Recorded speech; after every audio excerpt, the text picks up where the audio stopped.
James stood behind the polished mahogany counter of his restaurant, straightening the linen napkins with meticulous care. The warm glow of the chandeliers reflected off the crystal glasses, casting tiny prisms across the marble floors. Everything was perfect, or at least perfect in his eyes. He had built this place from scratch. Every chair, every painting, every detail spoke of sophistication and wealth. James loved it. He loved the quiet hum of patrons discussing business deals, the clink of silverware, and the subtle nods of recognition he received from the city's elite. This was his kingdom, and he ruled it with precision. To James, his restaurant wasn't just a business. It was a statement, a space for the right kind of people, those who looked the part, spoke the part, and carried the air of influence. Anyone who didn't fit the mold didn't belong, and he was proud of that. As he walked between tables, smiling politely at the familiar faces, he felt a surge of pride. These people appreciated his vision, his taste, his standards. He had earned their respect and their wallets. Yet in the back of his mind, there was a tiny voice, a whisper easily dismissed, that perhaps he had grown a little too confident, a little too certain that appearances and status defined worth. James ignored it. After all, in his world, first impressions were everything. Little did he know that seemingly small, easily ignored voice would soon be the one to teach him the lesson of a lifetime. The evening was settling into its usual rhythm. Soft music floated from the corner speakers, and the hum of conversation created a cozy, controlled atmosphere. James moved gracefully among the tables, nodding at familiar faces, his pride swelling with each appreciative smile. Everything was as it should be, until the door opened. An elderly man stepped inside. His clothes were simple, worn, and plain, not the tailored suits and designer dresses James was used to. There was a quiet dignity about him, a calm strength in his posture, but to James, he looked out of place. The man approached the host's stand with a steady gait. "Good evening," he said softly. "I'd like a table for one, please." James studied him for a moment, his mind already racing through excuses. Busy night. All tables reserved. Maybe the kitchen isn't ready. Anything to avoid serving this man. "I'm sorry," James said, forcing a polite smile that didn't reach his eyes.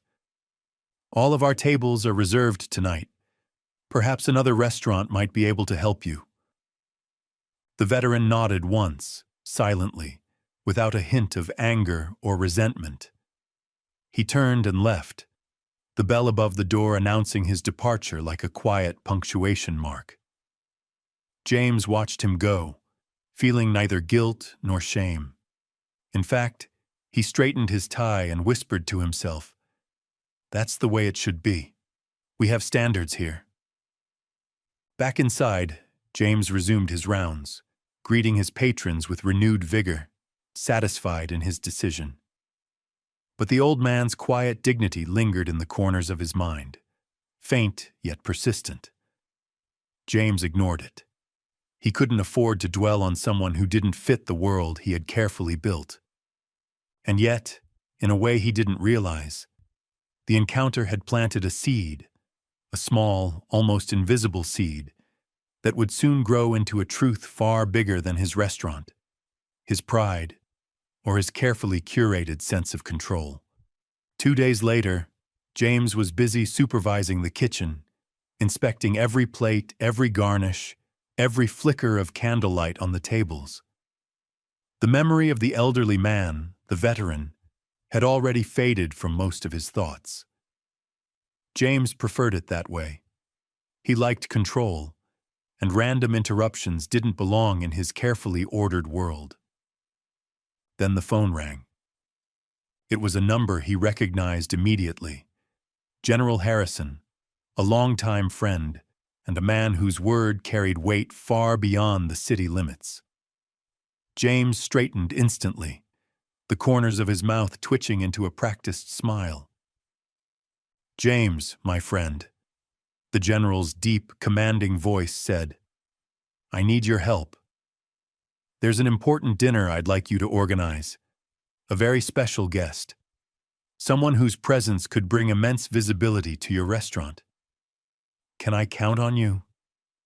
James's heart raced. Finally, an opportunity to prove just how indispensable his establishment was. "Absolutely, General," he said. "I'll make sure it's perfect." As he hung up, a rush of excitement surged through him. This was bigger than just a table for the usual city elite.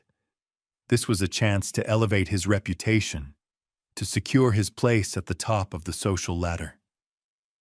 He began planning immediately. Menu choices, wine pairings, table settings. Every detail would be flawless.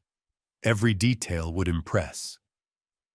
Yet somewhere deep in the back of his mind, a shadow stirred. The faint, uninvited thought of the man he had turned away. James pushed it aside. That was the past, he told himself. The past didn't matter. What mattered now was influence, visibility, and success. And so, with renewed determination, James threw himself into preparations for the dinner, confident that his vision, his taste, and his control would create an evening remembered by all the right people. Little did he know, the past he had dismissed so easily was quietly circling back, ready to challenge everything he thought he knew about worth, dignity, and respect. The restaurant buzzed with quiet anticipation that evening. James walked through the dining room, checking the silverware, adjusting the glasses, and inspecting every chair as if the very perfection of the room depended on him alone. Tonight, he thought, would cement his status. Proof that his restaurant wasn't just elegant, but indispensable. The doors opened, and the first wave of guests arrived. Politicians, business leaders, socialites, everyone James expected, everyone who made him proud.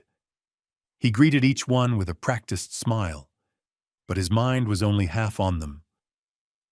There was a growing, subtle tension, a whisper of unease he tried hard to ignore.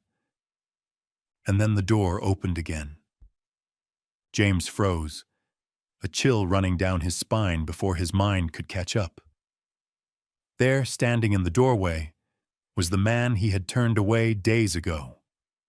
The elderly veteran, calm and dignified as ever, was not alone. Behind him walked a younger man, tall, impeccably dressed, carrying an aura of quiet power. James's stomach dropped. He recognized him immediately.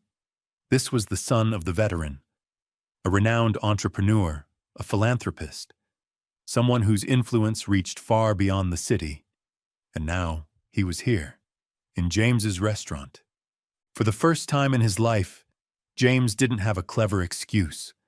There were no tables reserved, no kitchen issues, no polite lie to hide behind. The man he had dismissed, the one he had judged so quickly and so cruelly, had returned. And with him, the very guest James had been preparing to impress. The veteran approached, calm, measured, and James could feel the weight of every unspoken word between them. The old man's eyes met his, steady, unsparing, and full of quiet strength. James's heart raced as he tried to imagine what words could undo the past. But there were none. As they passed through the dining room, the guests whispered, sensing the tension, unaware of the history that had just walked in. James felt his pride buckle under the weight of his own mistake. In that moment, he realized the harsh truth. Appearances had no bearing on worth. Status could not measure character, and he had judged wrong. The evening had begun as a stage to showcase his restaurant. Now it was a mirror, reflecting the limitations of his pride and forcing James to confront the consequences of his choices. The evening carried on, but James could no longer focus on the clinking glasses, the laughter, or the praises of his staff. Every smile from his guests felt distant, almost meaningless, compared to the weight pressing on his chest. The veteran and his son had taken a table near the center of the room, and James found himself watching them from behind the counter, unable to look away. He remembered clearly the refusal, the polite excuse, the way he had thought himself justified. And now, seeing the man's calm dignity and the son's quiet authority, James understood the depth of his own arrogance. For the first time, he truly felt shame. Not the fleeting embarrassment of a social misstep, but the real, aching regret of having judged a person by what he saw, rather than who the person was. During the dinner, he observed them carefully. The veteran spoke little, but every word carried wisdom.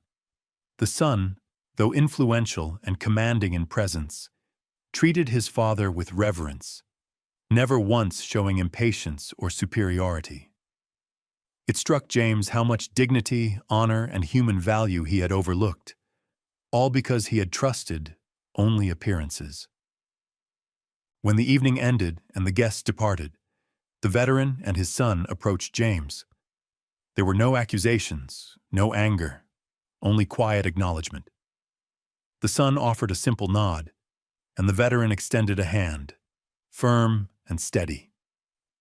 James took it, and for the first time in his life, he realized that true respect wasn't something one commanded with status or wealth. It was something earned through actions and character. That night, James sat alone in the restaurant after closing. The chandeliers still glowed softly above him, but the perfection of the room no longer mattered. What mattered was understanding, humility, and a commitment to seeing people as they truly were. From that day forward, James's restaurant changed, not in style, decor, or reputation, but in spirit. Every guest, regardless of appearance, status, or wealth, was treated with respect and care. The lesson of the veteran and his son had left a mark far deeper than any table setting or fine wine ever could. James finally understood. Dignity, character, and human worth cannot be measured by looks, clothing, or social standing. And in learning that, he had grown, not just as a restaurateur, but as a person.